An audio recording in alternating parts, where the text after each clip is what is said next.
Over the dozens of consultations that I've conducted, the question of timelines inevitably comes in.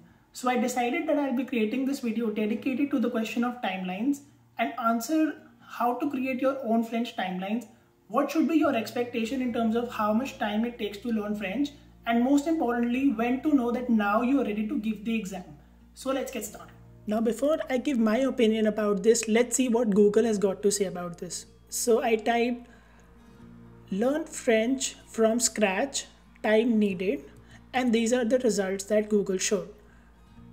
The first thing that came out was French is a category 1 language, so it's relatively easy to learn. If you study for 1 hour every day, you can learn French in 1.5 years. I investigated further and opened this link. Now, the first thing that struck to me was that this is just an estimate. It depends upon your motivations and also the type of language learning method that you're using.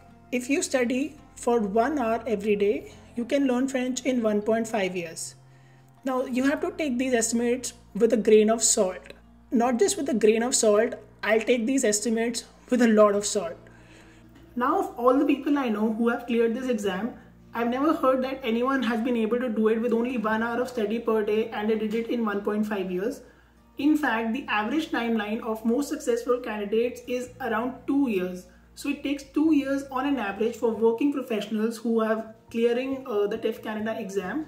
Now there can be cases where people have taken 2.5 years or 1.5 years for that matter, depending upon the time that they were spending on an everyday basis and their processes. In my case, I took 1.25 years, which is roughly a period of 15 months. There can be different reasons why different people take different amounts of time before clearing the exam. It depends upon a number of factors, but primarily it is just 3 factors. Number 1, the amount of time available for you to study in one single day, that is in a 24-hour period. Number 2, it is your consistency as a learner. And number 3, it is the type of learner that you are. Some people learn better with visual input, some people learn better with books, and other people learn better with audio, which I think is the case with me because I think most of my language learning came from those things that I was listening to, like Netflix, like podcasts and whatnot. But that's a separate discussion. And after all these factors, I think the real difference between people who are able to complete this TEF goal within reasonable timelines is not the amount of effort or time that they're putting in, but it is also the processes that they're following. How efficient are those strategies and how well are they implementing it during the day of the exam? And if you want to learn all about those strategies, then consider subscribing to this channel because I will be posting such strategies and what worked for me in the coming weeks. So make sure that you don't miss out on them. Okay, I did my self-promotion. Now let's get back to business. Number 1 thing that I feel is that having a long-term timeline in terms of 7 months or 1 year or 15 months is actually a very bad idea. And there is research that shows that when we have long timelines, we tend to procrastinate more. We tend to put off the hard things to later. And most importantly, it is very difficult for you to track your progress. So instead of having a long timeline in terms of 15 months or 1 year or 2 years, let's boil it down to cycles of 2 months. Now you'll ask why 2 months? Because 2 months is a reasonable amount of time for you to make meaningful progress in a language. And it is not that long that you will tend to procrastinate doing the hard things like taking that speaking session and writing exactly what you need to write in the French exam. So after 2 months, we need to kind of look back at what we have been able to achieve during those 2 months and then calibrate that strategy for the coming 2-month cycle. In my case, I started my preparation in the month of September 2020.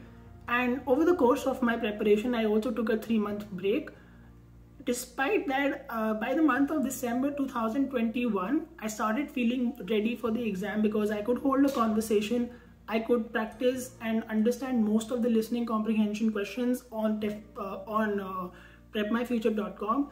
And that is when I started thinking of giving the exam. But despite feeling prepared for the exam, I gave myself a 4-month window to just focus on TEF exam specific preparation, work with my professor on italki, with whom I think I just took 6 or 7 sessions just to know what level of French I'm able to speak in and what are the strategies through which I can improve my speaking session during the real exam and also how to improve my writing. And I devoted 4 months After achieving the B2 level, just on the exam specific preparation, just to be sure that I know all the strategies which are needed for clearing the TEF Canada exam and I'm well versed with the exam pattern.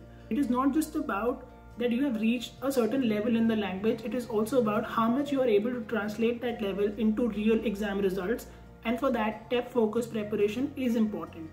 So after having given the mock exams and getting those B2 C1 level scores consistently across mock exams, now is the time that you decide that okay, I've reached the level in terms of skills, now I just need to learn TEF specific strategies, and for that I think you should devote at least a period of 1 month if not 2. In my case, I just wanted to be on the safe side, so I devoted 4 months after December 2021 and I gave this exam in early April of 2022, and it really worked well for me. Now let me summarize whatever I've been saying in a very few quick words. Learning French is not a quick fix strategy to improve your CRS scores. It is like downloading a software in your mind that will take a long time, unlike modern computers. And the pace of progress primarily depends upon 3 things. Number 1, it is the time that you're spending on an everyday basis. Number 2 is the consistency with which you're studying. And number 3, which is the process that you're following to learn the language.